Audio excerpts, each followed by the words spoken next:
Okay, this is Site Audits and Support Horrors, overcoming the bad, the ugly, and the atrocious when taking over sites. If you're in the wrong place, I guess you're stuck here now. So we'll start out with a little bit about who I am. I'm Doug Dobrzinski. If you want to pronounce it correctly the Polish way, it's Dobrzinski. I'm a Drupal developer at Promet source. In the past, I've worked at Grinnell College, managed their web help desk, really grew that, got students involved. I've made websites since 5th grade. I got involved in Drupal in 2009, starting from the content side, quickly getting into the back end. I'm actually a history major and a Russian Central and Eastern European Studies concentration, which is actually a minor. It's unrelated to history. So it's not an uncommon path that you see. I've taught myself most of what I know, worked with others, gone through mentoring, learned a lot through people that way and through community. So I started by getting to know a little bit about all of you. So how many of you in here are developers? Okay, a majority. How many of you are non-developers? Okay. Can I ask what area you're in? Management? Business? Just shout it out. Or not? So how many of you have performed a site audit before? Okay. We the organization or we as individuals? You as an individual, as a developer. Yeah, that's a no. So how many of you are looking as a developer to be performing an audit sometime in the near future? Okay, fair number. How many of you have had a site that you've actually developed been audited by someone else? So it looks like one. And how many of you have had your site audited? Site that you work on, as a client, someone's coming. Okay. So most of you are developers and have either performed an audit or are looking to perform one in the near future. So start off some of the questions. Why do a site audit? It can serve as a really good phase 0. Or if you actually do a phase 0, this can kind of be a phase 0 if you're going to work with an existing site, depending on what you call phase 0. So phase 0 would be a normal discovery, kind of what are your goals, what does your site currently do, what do you want to do with your site. Depending on how businesses define that, sometimes that's technical. A lot of times it isn't, so that's why I said or 0 if you want to do a technical phase. One of the key reasons for doing an audit is it helps you identify risk. Whether you're taking on the site for support, taking over the site as a developer, whether you're taking over the site to redo it, upgrade. This really helps you identify, okay, what kinds of risk, what am I taking on? What exactly am I getting myself into? Will I need to pull in more resources based on what I find? Maybe I don't want to actually take this on now. There are so many problems with this site, so many issues to address that I actually don't have the capacity, I don't have the resources, or I simply don't want to take this project on. The other reason is it can be a good way to get to know a client and find out, is this client a good fit for us? Can we meet their needs? Can we meet their expectations? Can we work well together and form that relationship before you actually take on and then find out, oh, this client is a nightmare to work with and I should have never taken them on, but now I'm locked into this contract. So who should perform a site audit? Usually you want a developer involved. There's often a sysadmin involved and a business analyst. This can vary depending on the type of audit that you're doing, the exact needs, and the resources you have available. So then, what exactly is a site audit? It's a big question. There are lots of different kinds of site audits. If you Google, you'll find very different results. You'll find variations from a business perspective versus a more technical perspective versus a user interface perspective, design perspective. So I'm focusing largely here on the tech side of it, the development side. So Drupal.org actually has a group for site audits, and in there I have identified and defined some different types. I've added a few of my own. So there's a best practices and site readiness audit. Does the site conform to Drupal best practices? Is it built well? Is it ready to launch? What can we expect kind of in maintenance, daily routine upkeep? Site documentation, how well is it documented? This can be code, this can be how it's used, the different content types. There could be documentation for editors, for developers.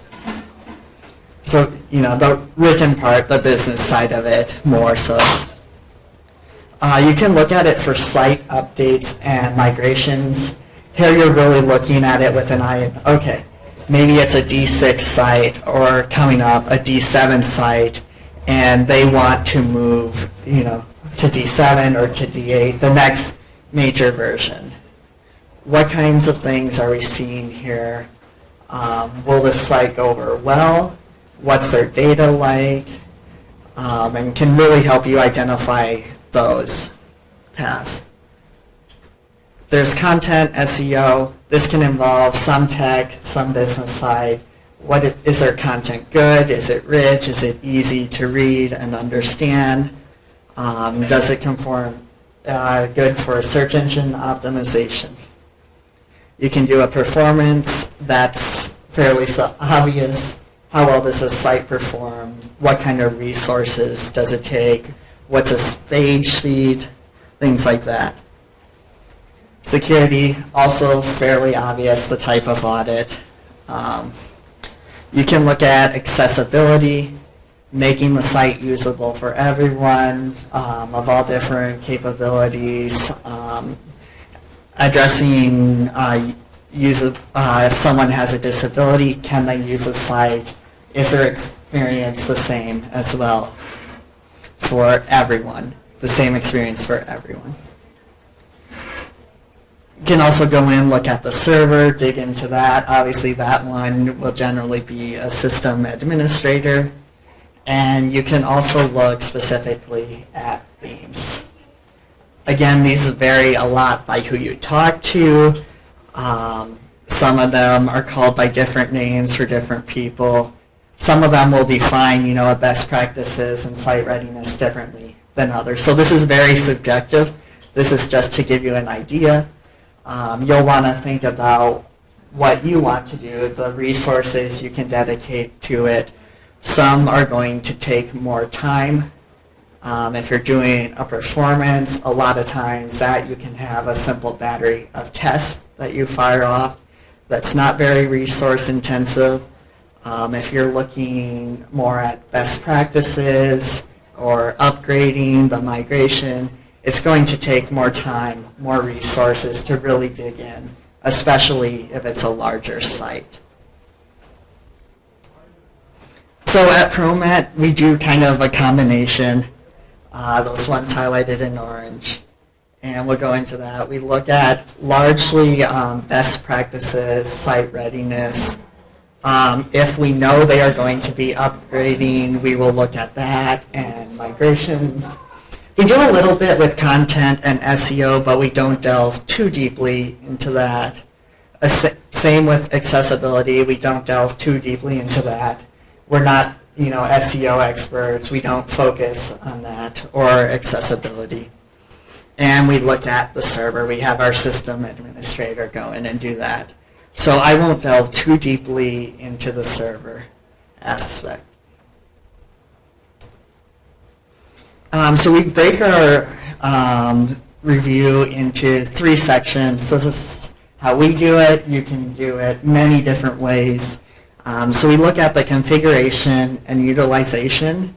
This is really probably the biggest part of our audit. It takes time to really delve into it and see how it's built, what modules are they using, the content type, all of that, especially if it's a very large or complex site.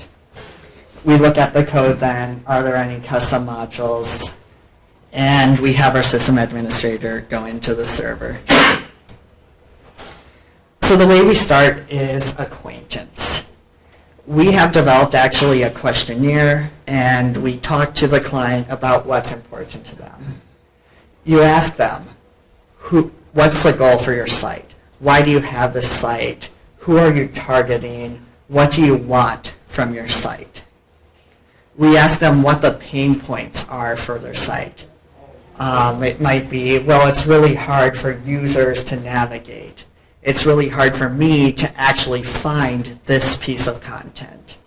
It might be also from the content editing perspective that, well, to go in and actually know how to edit, how to change, this block on the About Us page. It takes a lot of time to do that. It's really hard. Maybe there are, 5 steps involved to affect this one part, and we would really like to, reduce that to a fewer number of steps. We ask them first, what's your technology stack? We don't offer any guidance initially, and we see how they respond. This will give you an idea of what they know in-house, their level of knowledge. We'll get anywhere from, well, it's on the internet, to, we're running it on this type of server with this much memory, this OX, this version of PHP. These modules are out of date, we know that. So then that can be helpful. If you know that they know their server is out of date, that their software is behind it, they know what versions they're using, you don't have to spend as much time looking at that. We also ask them if they do any development in-house and if they have a workflow. We ask them about if there needs to be content editing, who's doing the content editing. Is it one person or is it, hundreds of people? Do you need a workflow for that? And we ask who created the site. Sometimes they can say this, sometimes they can't. If you have time, and often we'll know the person or the company and have a relationship to where we can say, can you provide us with any information on this?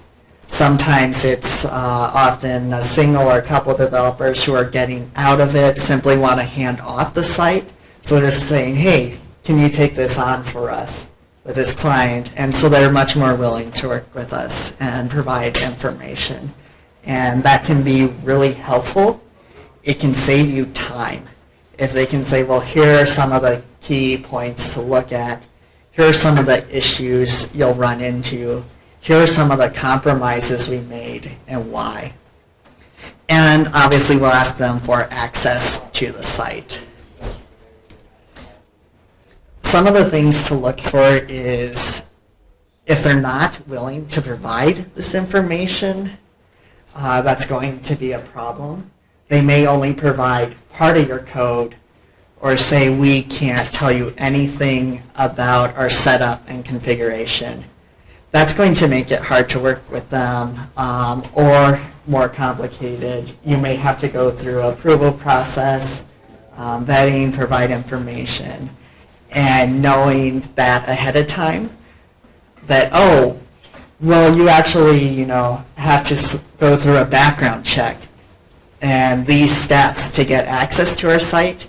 Knowing that before you've actually committed to doing work and meeting a deadline can save you a lot. We had an instance where we get a site, we're like, okay, here's the work we have to do. We'll get you your site around this time. Here's our deadline. Then we go to work, oh wait, we have to go through this vetting process and through kind of a bureaucracy that's going to take longer. So we can't even start your site, and what we promise you now we can't do. So this can help you catch that ahead of time. Also, if they're hard to work with, you may have to dedicate more time to find information from them. You may have to provide more guidance if they're less technical. And then in that case, okay, when we're working on this project, it's going to take longer. They can't tell us, our needs are this and this and this, or our access is this. You may know, well, if you need any more information, we have to go through all these other people, and it's going to take more time. So then we actually start digging in, and we actually stand up the site locally. We have a process that we use. We use Vagrant and Shep. So we see with your code and with your database, can we actually stand up the site? Can we bring it into our workflow? And then the big question is, okay, we can get it stood up. We can look at it. We can see it. We can use our site locally. Does it match production? We had one instance where we stood up the site, start working, and they're like, oh, we don't have 2/3 of your site. And we start digging. Well, it turns out that what was supposedly one site was actually one Drupal site with something like 20 symlinks to other sites. And so what they thought was one site actually wasn't. And this helped us catch this really early on and say, this is a big problem. This is going to take some time to resolve. So again, if you can't stand it up, we can't work on it since that's our process, or we need to come up with an alternative process, an alternative way to work on your site if we cannot stand it up locally. We do not want to be working on your production site. We don't want to be doing development in the same place you are if you happen to be and stepping on toes. And then if it doesn't match production, it's going to be really hard to fix things so that they look right clearly. Then we kind of go in more with actually performing the audit. We start with some basic tools out there in Contrib as well as on the web. So we use a site audit. This tells you lots of different information. Gives you information about the database size, the files. It'll say some information about cron, basic stuff like that. We also use the security review module. This will look for common permissions issues, settings with text formats. Could there be any potential problems there? And for SEO, we run the WR page web page analysis just to get an idea of where do you stand as an intro to SEO. What might be some issues that maybe we want to look into more deeply. We check the status report, see what version it's at clearly.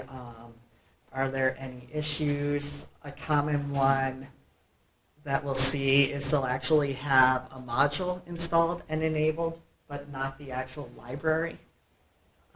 And they may or may not mention at that point, well, we can't get CK Editor to actually work. And sure enough, we check the status report. They have the CK Editor module, but not the library. And then check the logs. That'll give you a good idea if there are lots of errors.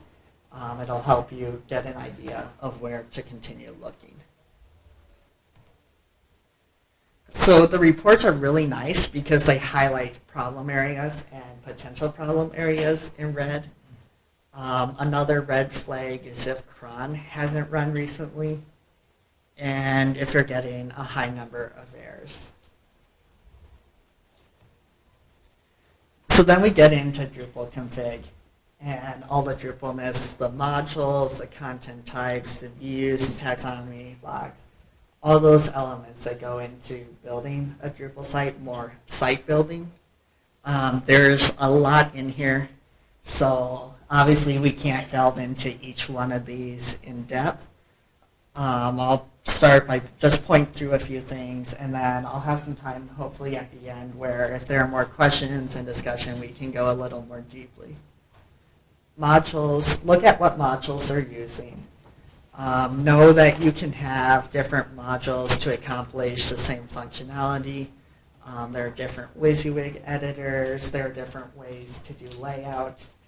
Understand that. Sometimes it's easy to say, oh, I always use this module for layout. I always use panels. I never use context. You'll want to keep that in mind and not let the bias come in. Context can be a perfectly good way of doing layout. The other thing to look at with modules is the number of modules. Smaller sites, you'll generally want under 50. There's actually a resource I point to that has more information about this. But if they're using a large number of modules installed, I ran into a site once that had 196 modules enabled. That's a huge issue, and it pointed to why was I having so much problem running the site, getting errors, running out of resources. Content types, look at how they're structured. Are they using them well? Oftentimes, I'll see, and it's becoming less common, but one thing I saw common to Drupal 6 especially is that they would use content types for layout. So they would have, region 1, region 2, region 3.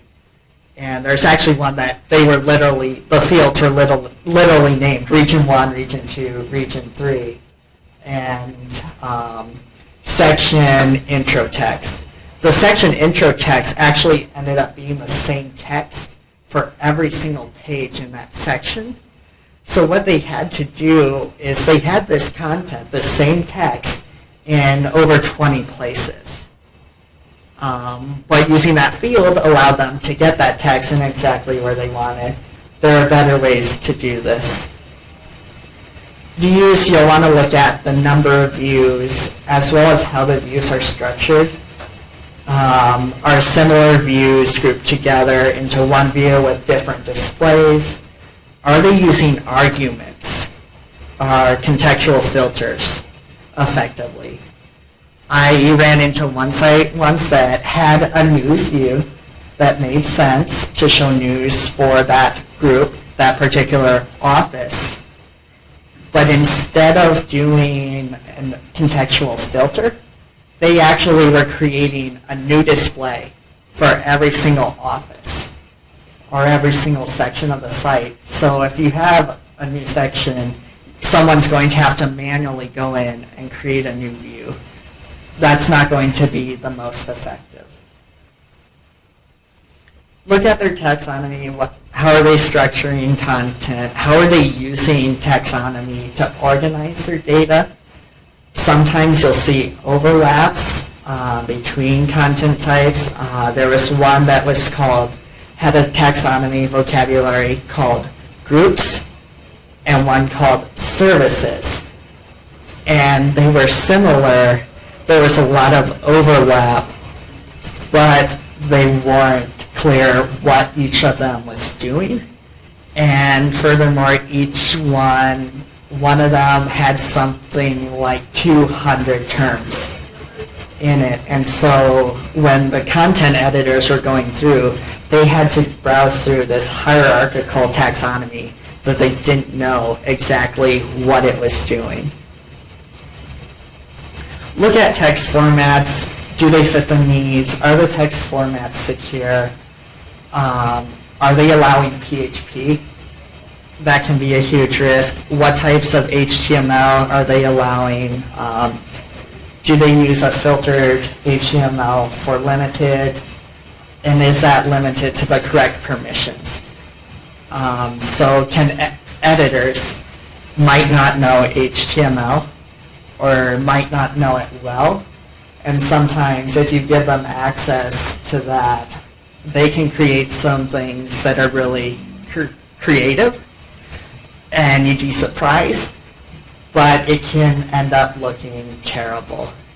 I saw this in one example. Someone ended up actually creating just a table to do all their layouts and set a hard width on the table to like 1,200 pixels. That's going to present a huge accessibility issue and maintenance, and it actually looked like they were using some layout methodology. So when the next person came in, they're like, okay, here's this page. How can I find in Drupal where they're creating this layout? So they're looking, okay, is there context? Are they using panels? Are they using display suite? And they go through all of these exhaustive methods. Well, it turns out it's just in the body. So it took them a lot of time because someone had power that they probably shouldn't have without guidance. Caching is actually often a fairly simple thing to look at, starting with, are they actually using caching? Are they caching pages? Are they aggregating and compressing JS? Simple things like that.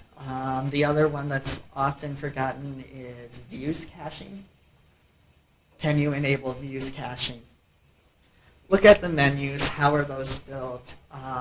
Maybe they're using a main menu that's everything, hierarchical, but then they also had a menu for each level. So it was essentially the same. They took that one big menu and broke it up then into a menu for each section because they wanted to only display that section's menu when you were viewing the section, which there are other ways to do it rather than having the menus in two places. They were then having to go in and change them in both places. Like I mentioned, users and permissions are very important to look at.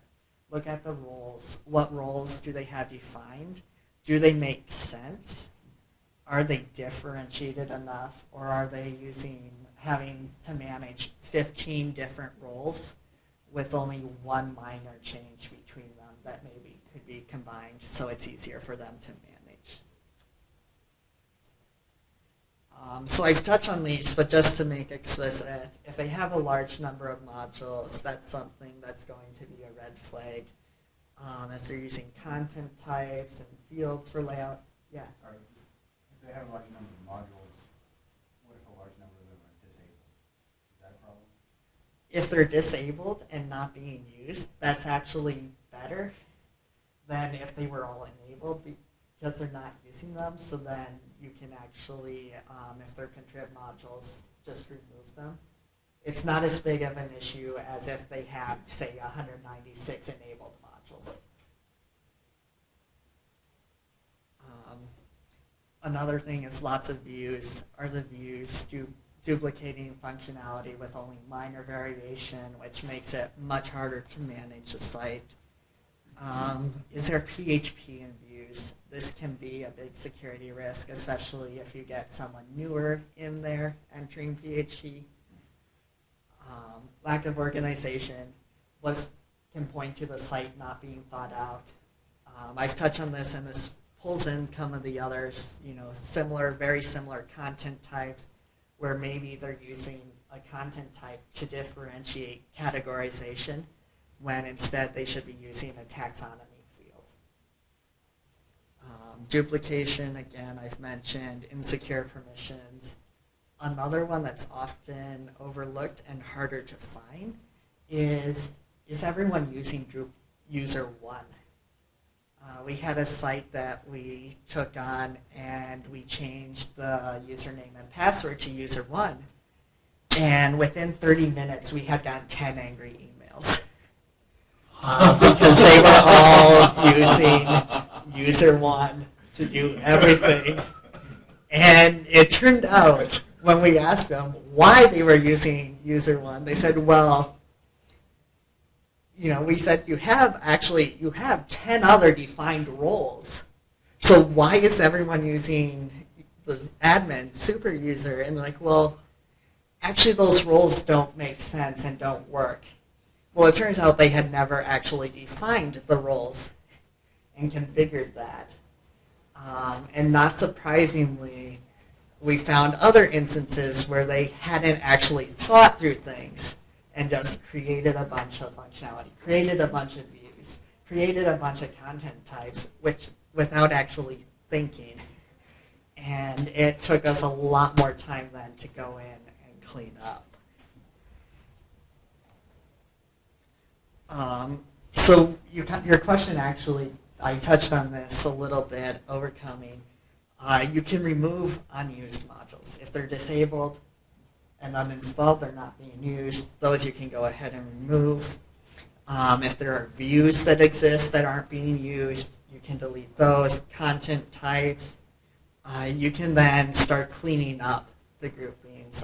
If there are similar content types, can these be merged into one? That makes it a lot easier for users to use. They don't have to think, okay, of these 8 content types, which do I have to use? It makes it easier to manage. You don't have as many fields to manage. The same with views. You should merge similar views. Implement caching, that's a fairly easy one. You can look at eliminating security risks, how are permissions set, actually define and tweak user roles and permissions. This is a big one that I come across all the time, is they haven't actually thought through permissions, who needs access to what, who should be viewing what. And one common place that this comes in that people don't think about, that's not always explicit, is if you're creating views to display content, you need to set permissions on those and think about that. There was the one site that was using views to aggregate all of their orders, but they hadn't set the access on the view. So it was public to the World Wide Web. Every customer's name, address, email, phone number, anyone could find. And actually, I, for fun, did a search. Turns out it showed up in Google results, which they found out, and we remedied very quickly. So also think about users themselves. If there are lots of users that are changing, are you blocking users once they leave? Or does a user that was fired 8 years ago still have access to the site, which has happened before?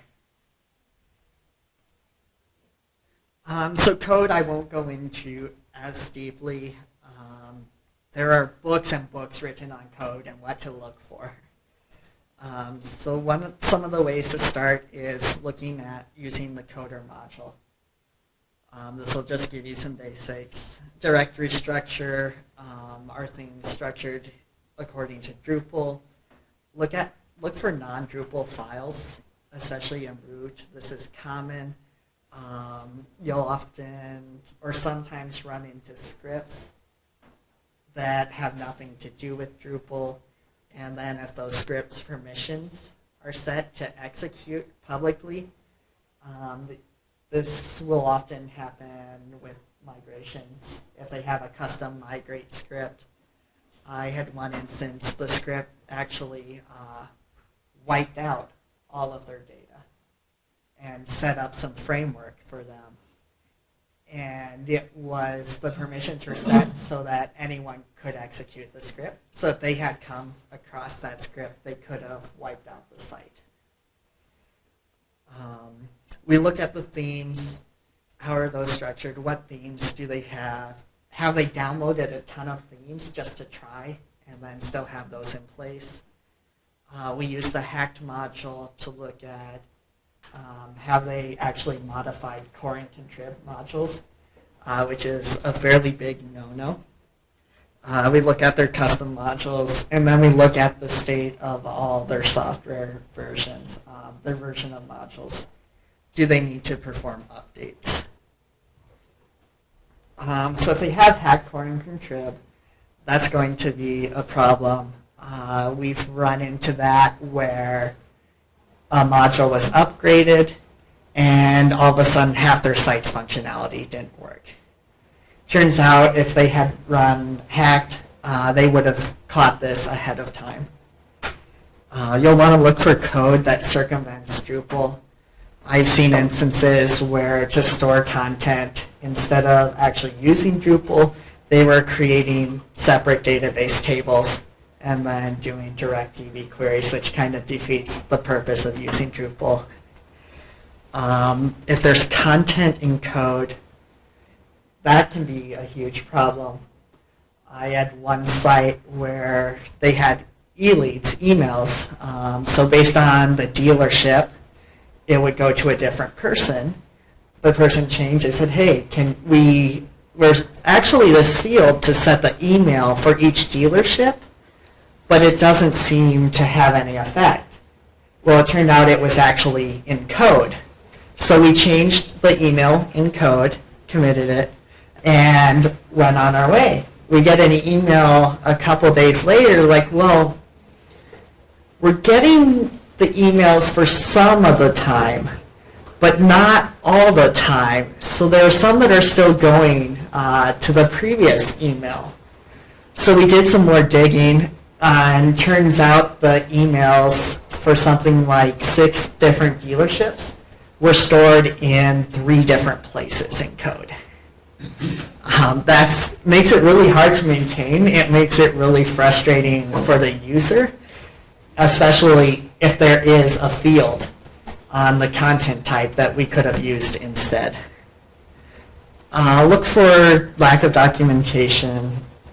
This isn't always make or break, but if there's documentation in the code, if you ever read through code, documentation helps a lot and can make it much quicker to identify where you need to be looking. If it says this piece of code affects this functionality, you know, okay, there it is. You don't have to look through 1,000 lines.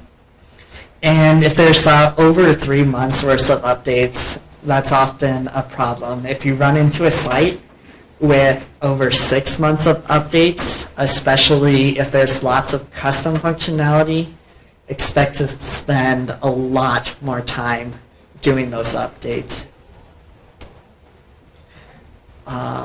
So this, I've touched on some, but you'll want to remove the hacks from core and contrib.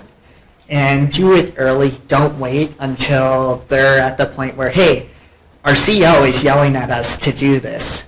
And then you say, well, we actually can't do it because we have to spend all this time fixing things. So do the fixes before it becomes urgent. Use core and contrib modules where possible, where it makes sense. That way you can leverage the whole community. Sometimes you might have to just rethink the strategy and architecture completely, perform updates, refactor optimized code, and clean up those non-Drupal files, remove the scripts that aren't used anymore. If they're still thinking they might need them, set permissions so that they're not executable by the public. So I'm going to stop there. I could go into report some on how to do that, but I want to have at least a little time for questions, maybe sharing what's something, the craziest thing you've seen, how have you overcome it?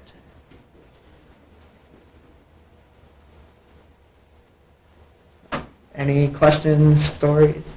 Well, I was just, when you were talking about getting rid of unused modules and unused views and that kind of thing, it seems like it's always a little bit dangerous because Yes. you never quite know what's going on in the surface, and that sometimes things break then. Yes, that is. It's nice if they're disabled, if the view itself is a custom view that's disabled. That makes it easy. But if it is a used view, it takes time to go through. Disable them one by one, do thorough QA, have the client. Sometimes ask the client, hey, we have a view that does this. And a lot of times they'll be able to say, oh yeah, we talked about that, but then scratched it, so we're not using that. Leverage the client if you can. Sometimes you can have, if you do have access to the person who developed it, and can talk to them in a diplomatic way, sometimes you can go to them and they can point you to exactly where you might start cleaning up.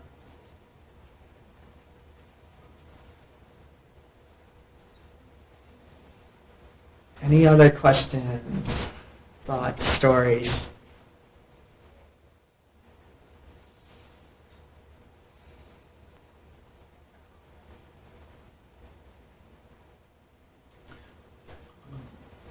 What about auditing a site that isn't Drupal but might become Drupal?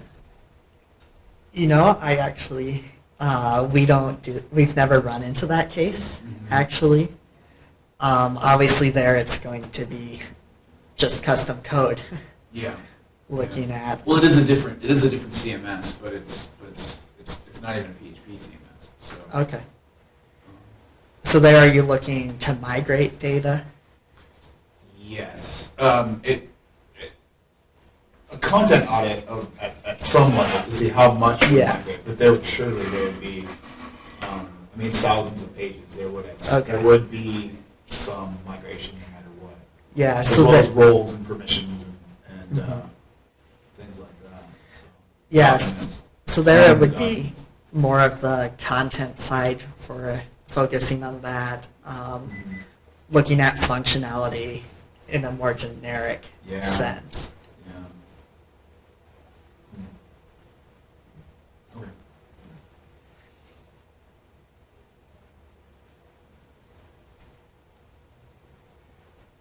Any others? Yeah. Go.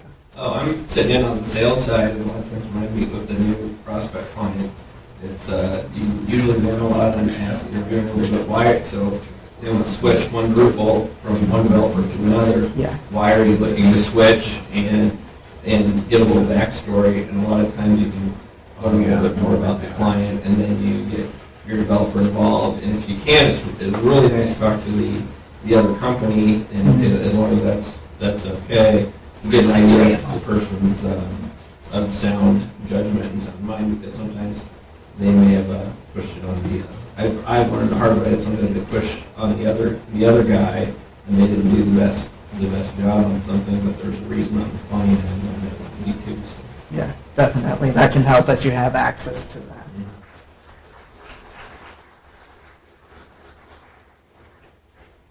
Any other questions? Anyone ever, for those of you who have done audits, I'm curious, have you run into similar things? Is there something else you've run into that's been crazy that like you gone, whoa, what were they thinking? I just had one, it's not really that crazy, but the super user email address was a .ru address, so I knew that they were contracting with the coding processes. Yeah, that actually reminds me, kind of relatedly with email, thinking about development process and environments. One thing to look at, especially if they're sending emails and have to test that, is have they accounted for that in testing in their different environments. So we had a site that we took on, or that we had in-house, and we go to test an email functionality, and they had actually not configured email on development so that it didn't send, even though they said that they had. So we ended up sending something like 800 emails to, actually it was a group organization, and we sent emails to basically all heads, which is not a good thing to do. So look at, development environment, especially configuration. Where is that configuration? How do they account for differences? So, any last question, comment?